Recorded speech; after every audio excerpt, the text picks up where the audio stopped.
آج ایک بچے نے مجھ سے پوچھا کہ بھائی فرعون ایک تھا یا دو تھے یا کئی تھے؟ تو اگر میں اس کو سائنٹیفکلی اور ہسٹوریکلی دیکھوں تو آپ بھی جانتے ہیں کہ نیشنل جیوگرافک پہ جیسے وہ بتاتے ہیں کہ وہ ایک فیرو نہیں تھا، وہ کئی فیروز تھے اور ایک پورا سسٹم تھا جہاں پہ فیروز حکومت کرتے تھے۔ یہ بات تو یہاں ہی ختم ہو جاتی ہے، لیکن اس سے آگے میرے ذہن میں ایک سوالات کا سلسلہ جاری ہو گیا۔ میں نے سوچا جو قرآن پاک میں فرعون کا ذکر آیا، اس ذکر کا ہماری زندگی کے ساتھ تعلق کیا ہے؟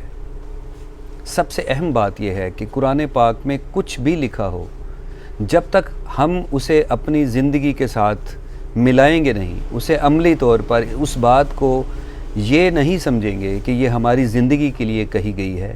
اس وقت تک ہم قرآن پڑھنے کا یا قرآن کے حامل ہونے کا حق ادا نہیں کر پائیں گے۔ تو میرے ذہن میں یہ سوال آیا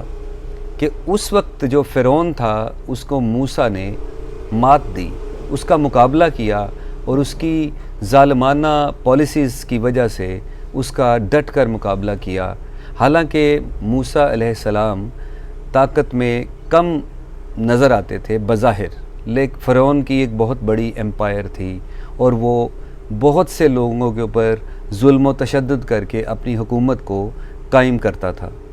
لیکن اس کے باوجود آج کے دور میں دیکھیں، ہمیں اس بات کی پہچان کرنا لازم ہے کہ اب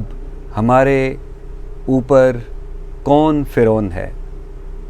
کون معاشرے میں لوگوں کے اوپر ظالمانہ پالیسیز دے کر، چاہے کوئی بھی حکومت ہو۔ میں قطعاً سیاسی بات نہیں کرنا چاہتا، لیکن میں ایک ہیومینٹی کے لیول پہ بات کروں گا کہ کوئی بھی حکومت ہو، جب سے پاکستان بنا یا اس سے بھی پہلے، جس حکومت نے بھی عوام پر، انسانوں پر ظالمانہ رویہ اختیار کیا اور ان کے بنیادی حقوق کو پامال کیا، وہ سب فرعون ہیں اور ان کے آگے موسیٰ بن کر ڈٹ کر کھڑے ہو کر جہاد کی ضرورت ہے۔ اس کے علاوہ ایک اور پوائنٹ میرے ذہن میں آیا کہ کہیں ایسا تو نہیں کہ ہم خود اپنے دائرہ اختیار میں فرعون تو نہیں، کہیں ہم اپنے رشتہ داروں کے ساتھ، اپنے بھائیوں کے ساتھ، اپنے ملنے والوں کے ساتھ فرعونیت کا مظاہرہ تو نہیں کر رہے،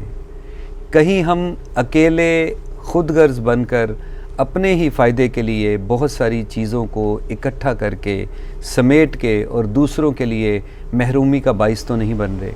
یہ بھی ایک فرعونیت ہے، اور میں اس بات کو مانتا ہوں کہ جب تک اس فرعونیت کا خاتمہ نہیں کیا جائے گا، معاشرے میں اچھے حالات اور ترقی اور باقی قوموں کی طرح ایک عظیم الشان اور باعزت معاشرے کی فلاح میں مصروف رہ کے ہی ہماری عزت اور آبرو ہے۔ کاش ہمیں سیرت محمدی پر عمل کرنے کی توفیق ملے اور ہم اپنے لوگوں کے لیے